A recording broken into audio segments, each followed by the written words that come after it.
Okay, the reading for this week is an extension of the reading for last week, which was Sakaguchi Ango's Mori no Mankai no Shita no Nantoka, In the Forest Under Cherries in Full Bloom, his famous short story which we read. And this week we will be reading an essay that he wrote several years before that short story came out.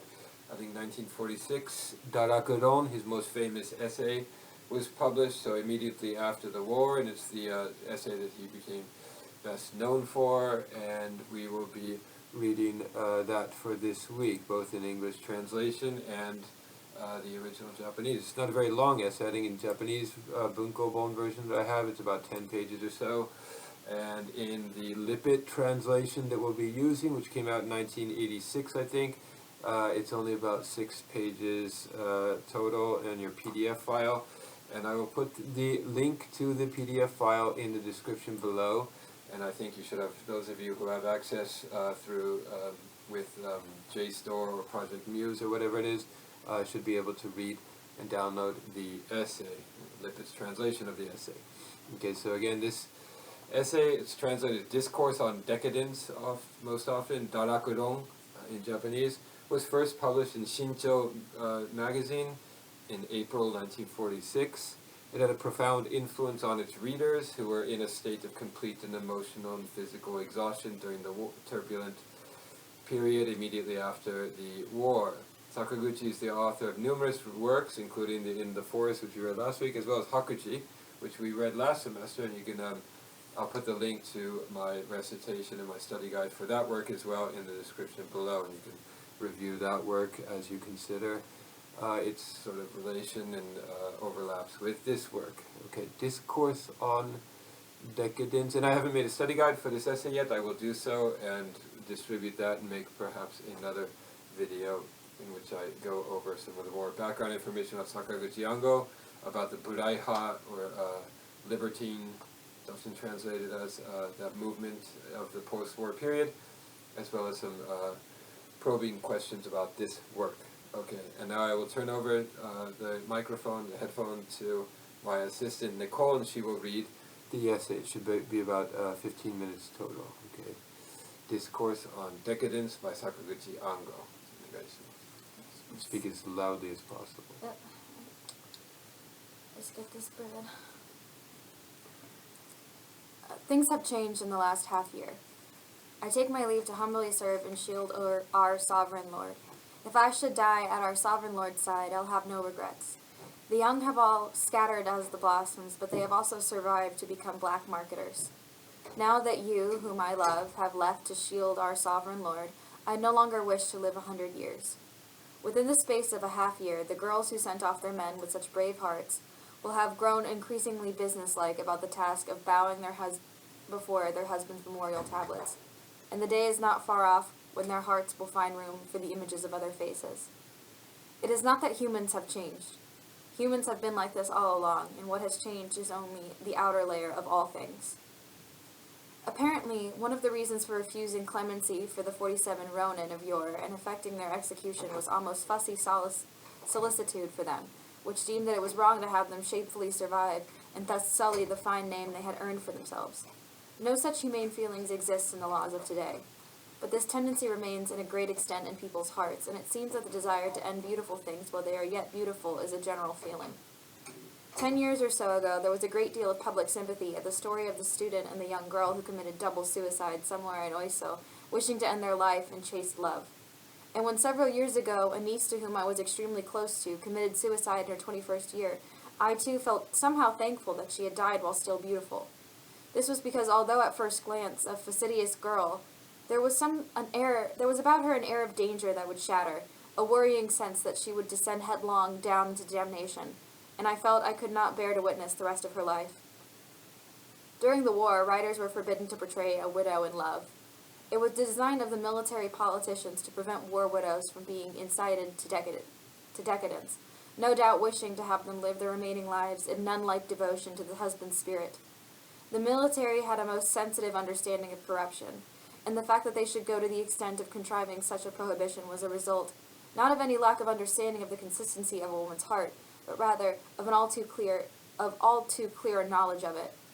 It is generally claimed that in the ancient days the Japanese samurai had no knowledge of the feelings of women and children, but this is a superficial view, and the greatest significance of their invention of that thoroughly uncouth code, the samurai ethic, was in fact as a barrier against human weakness.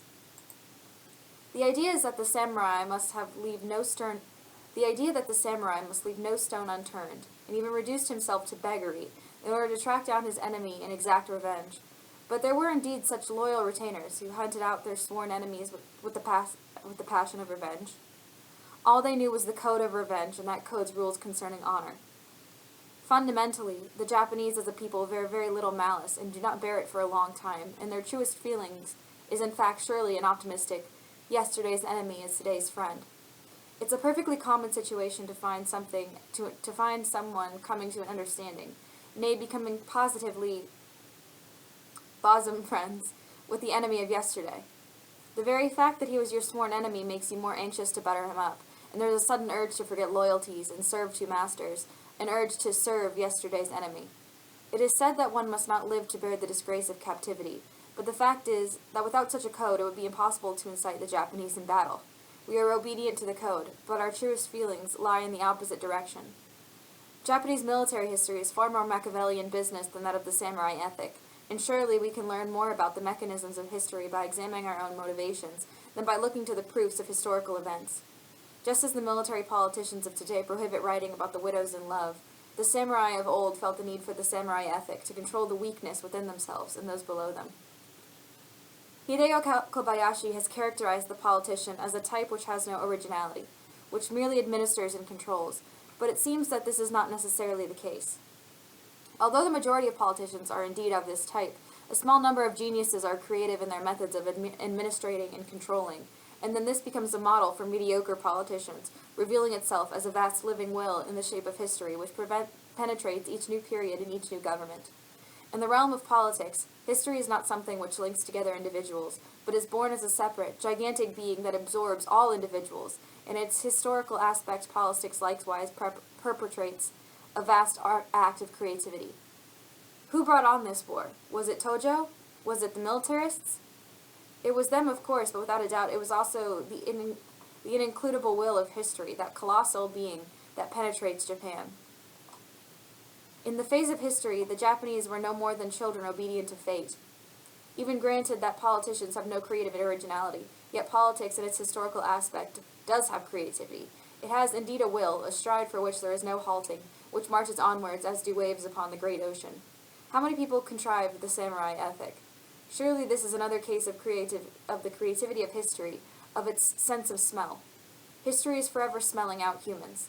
And while the samurai ethic is both inhumane and anti-human insofar as it is a set of stipulations against human nature and instinct, yet in that it is also a result of insight into that very human and instinct, and is something entirely human. In the emperor system, too, I see an exceedingly Japanese, and thus perhaps original, political work of art. The emperor system is not something brought into being by the emperor. Of course, emperors have from time to time plotted of their own accord, but generally they do not act, and their plots never showed any signs of succeeding. They usually resulted in exile or in fleeing to the mountains, and the emperor would eventually regain recognition for reasons which were inevitably political. Even when forgotten socially, the emperor acts out of his political role. The political reasons for the emperor's existence can be found in the politician's sense of smell. They observed the native disposition of the Japanese people and discovered therein the emperor system. It is not something inherently limited to the imperial family. If the situation had allowed for replacement, it could equally have been the family of Confucius, the Gautama family, or the Lenin family. It was just that replacement was not possible. One sec. That was my Siri. At the least, the politicians, the nobility and the samurai, smelled out the need for an absolute monarch as a means to ensure their own everlasting prosperity, which in fact wasn't everlasting, although they would have dreamt of it being so. In the Heian period, the Fujiwara family, while willingly choosing to support the emperor, never questioned the fact that they were beneath him in rank, nor considered him a hindrance to them. They used the emperor's existence to deal with family quarrels, younger brothers getting one up on elder brothers, and older brothers scoring off on their fathers. They were instinctively materialistic, content if their lives were happy ones, yet satisfied also to be enamored of that strange system whereby they performed increasingly magnificent ceremonies in honor of the emperor, worshipping the emperor, in fact, was a means of displaying their own dignity, and also of being made aware of that dignity themselves. This seems truly ludicrous to us. We were dumbfounded at the foolishness of having to bow our heads every time the train turned under Yasukuni Shrine, but a certain type of person has to do that in order to be aware of himself. And we also, though we laugh at the foolishness of the Yasukuni Shrine affair, are ourselves perpetrating the same type of foolishness in other matters. It is only that we don't recognize our own foolishness. Miyamoto Musashi tells us, while hurrying towards, Ichijoji Kudaimatsu no Hatachiba, he caught himself beginning to bow in prayer as he was passing a shrine to Hachiman. His teaching that one must rely upon neither gods nor Buddha both springs from this inclination in himself and is an expression of deep remorse directed against it, and also goes to show that we all involuntarily worship some very stupid things, and are simply not conscious of doing so. A Confucian teacher, before he begins his lesson, will first raise his books reverently to his head, and in that act he must be tasting his own dignity, and his own very existence. And we do the same kind of thing with regard to other areas of life.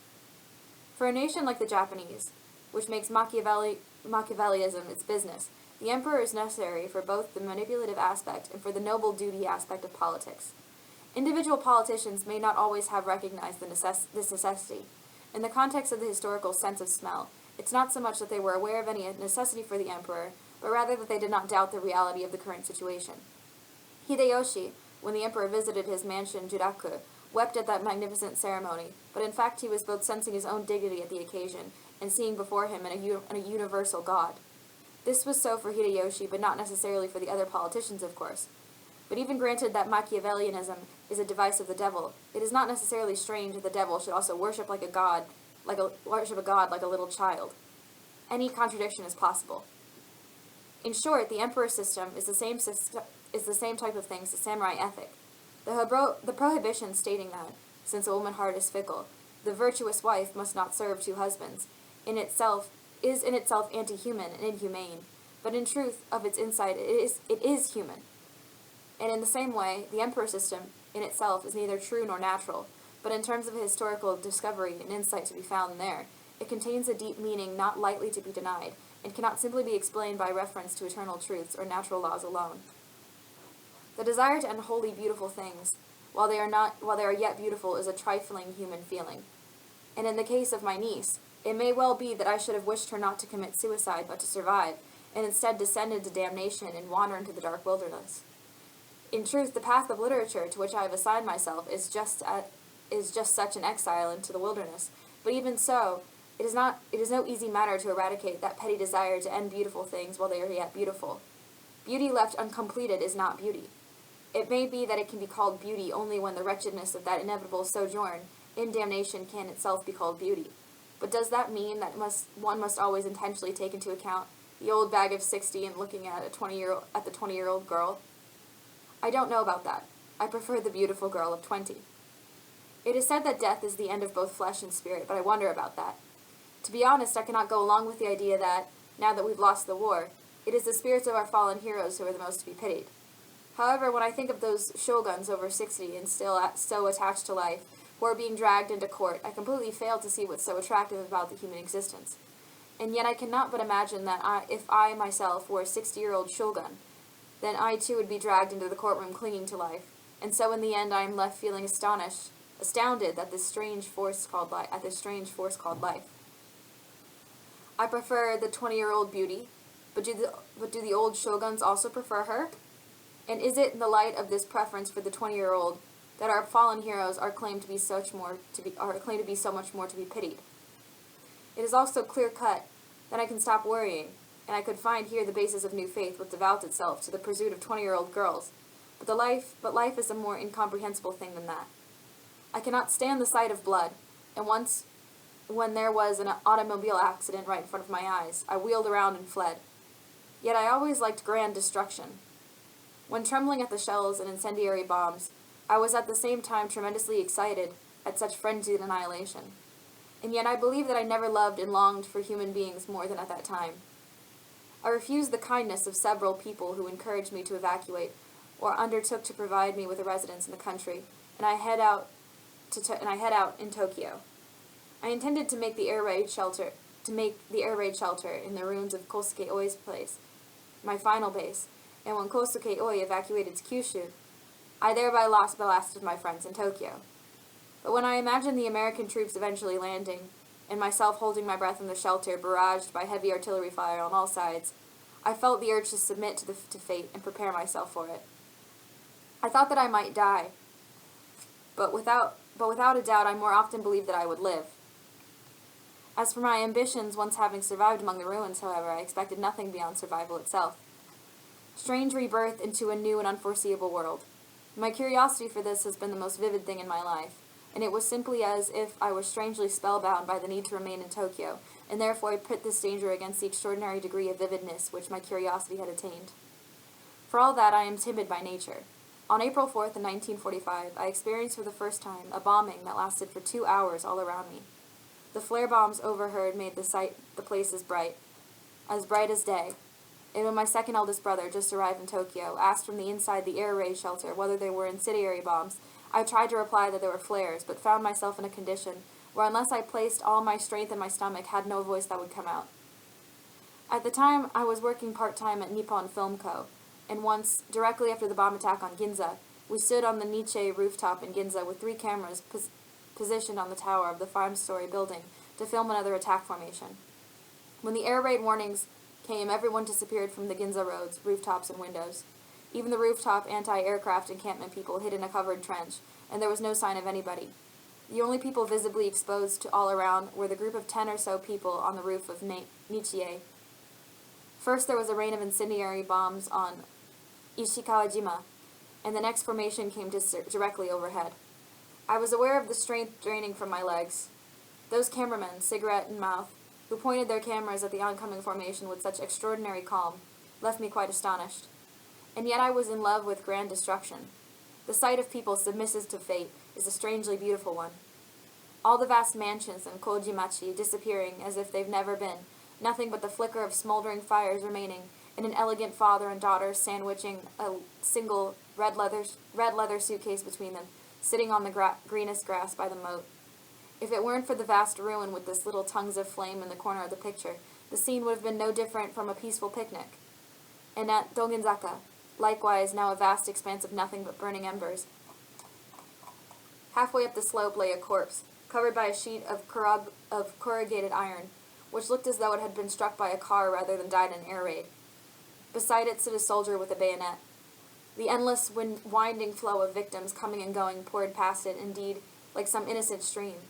No one so much as noticed the fresh blood on the road, and if occasionally one did notice, he showed as much interest as if he were looking at a discarded scrap of paper. The Americans said that the Japanese immediately after the war were bewildered and stupefied, but the nature of that procession of victims just after the bomb attack was different in kind from bewilderment and stupefaction. It was an astonishingly weighty, repellent innocence. They were simply the obedient children of fate. The ones laughing were always girls of 15, 16, or 17. Their laughing faces were clear and delightful. Raking along the ruins of the fire and tossing the crockery into a burnt bucket, or basking in the sun as they stood guarding their scraps of luggage, perhaps these young girls were unaffected by the present reality because they were filled with dreams of the future, or perhaps it was due to their great vanity. It was a pleasure for me to search out the laughing faces of young girls in that burnt wilderness. In the face of such grand destruction there was destiny, but there was no decadence. They were innocent, but repellent. Those who had safely escaped through the raging flames now crowded together beside a burning house for warmth against the cold, in a completely separate world from the ones a mere foot away, who were desperately battling to extinguish those same flames. Grand destruction, its surprising love. Grand destruction, destiny, its surprising love. In comparison to this, the look of the nation since defeat is one of pure and simple decadence. Yet compared to the banality of decadence, its banal matter-of-factness, one feels that the beauty of those people obedient to destiny, the beauty of the love in the midst of that appalling destruction, was a mere illusion, empty as a bubble. The Tokugawa regime's rationale for killing the 47 Ronin was that this would eternally preserve them in their status as loyal retainers. But although it did indeed manage to prevent a descent into the decadence for 47, there is no way to stop the decadence of humans in general from the purity of the loyal retainer to mediocrity and then into damnation. Even if you rule that the virtuous wife must not serve two husbands, that the loyal retainer must not serve two masters, it is impossible to prevent man's downfall. Even if you stabbed the young virgin to death and thereby succeeded in preserving her purity, when once you begin to hear the banal footsteps of decadence, those matter-of-fact footsteps, like the endless lapping of waves on the shore, you cannot help but recognize that the petty nature of human action, the petty nature of the virgin's purity thus preserved, is nothing more than a bubble-like, empty illusion. Could we not say that the kamikaze hero was a mere illusion, and that human history begins from the point where he takes to black marketeering? That the widow as devoted apostle is mere illusion, and that human history begins from the moment when the image of a new face enters her breast? And perhaps the emperor, too, is no more than illusion, and the emperor's true history begins from the point when he becomes an ordinary human. It is not only that creature, history, which is so huge. Humanity itself is likewise surprisingly huge. To be alive is indeed the supreme mystery, one of the grander images of humanity which the end of the war has enabled us to perceive, has been that spectacle of shoguns of 60 and 70 lining up like horses on the battlefield, to be dragged into court rather than committing seppuku. Japan was defeated, and the samurai ethic has perished, but humanity has been born from the womb of decadence's truth. To live and to fall, this is the correct procedure, and can there be any easy shortcut to the saving of humanity outside it? I do not like harakiri. Once a melancholy old machinating rogue, Matsunaga Danjo was cornered by Nobunaga, and there was nothing for it but to shoot himself in defiance of the castle. Immediately before he died, he followed his daily practice of settling in place the moxa cowdery for longevity, and then he thrust a pistol against his face and blew it apart. He was past 70 at the time, a vicious old man who felt no compunction in publicly playing around with women. I sympathize with the way he died, but I still don't like harakiri. Yes, while trembling with fear, I yet gazed enchanted at the beauty. I had no need to think. This was because I saw before me only objects of beauty, not humans. Indeed, there weren't even any thieves. People claim that Tokyo is dark these days, but during the war it was pitch black. And yet I walked about the dark streets late at night, with no fear of being attacked and robbed, and slept without locking the doors. Wartime Japan was an unbelievable utopia. A certain empty beauty pervaded throughout. This was not the beauty of human truth. So long as we forget to think, we can easily find in this sight an unsurpassable show of nonchalance and magnificence. Even with the unceasing fear of bombings, people were always nonchalant just so long as they didn't think and only needed to gaze entranced. I too was one of those fools. In all innocence, I was playing with the war. After the war we were permitted every freedom, but one might say that when people are permitted every freedom they become aware of their own inexplicable limits and needs. It is eternally impossible for humans to be free. This is because humans live, and must die, and because they think. Political reforms are made in a day, but human change cannot be made so easily. Humanity took the first step in a newly discovered path in distant Greece. And how much change can we see in it today? Humanity. Whenever the terrifying destruction and fatality with which war faces us, it can do nothing to humanity itself. The war has ended.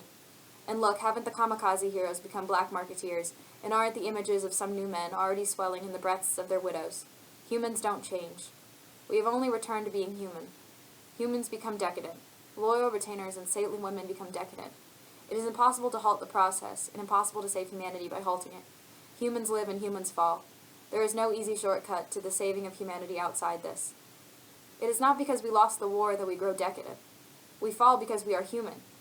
It is only because we live that we fall. But I believe that humans cannot fall utterly. This is because humans cannot retain a steely indifference in the face of suffering. Humans are pitiful, frail, and consequently foolish, but also too weak to fall completely. In the end, perhaps we cannot but kill the virgin, devise the samurai ethic, and give the emperor his role. But in order that the virgin killed be the one's own, and not someone else's, in order to create one's own samurai ethic, one's own emperor, it is necessary for each of us to fall well. And as with people, so too Japan too must fall. We must discover ourselves, and save ourselves by falling to the best of our ability. Salvation through prayer is an absurdity, the mere surface layer of things. Okay, Nicole, thank you for the wonderful, mellifluous, smooth reading as always. We will discuss this essay in depth in class. I will see you all then. Make sure you bring both this translation by Lippit, Seiji Lippit, as well as the original essay that in Japanese that I provided for you all. I will see you then. Goodbye. Bye-bye.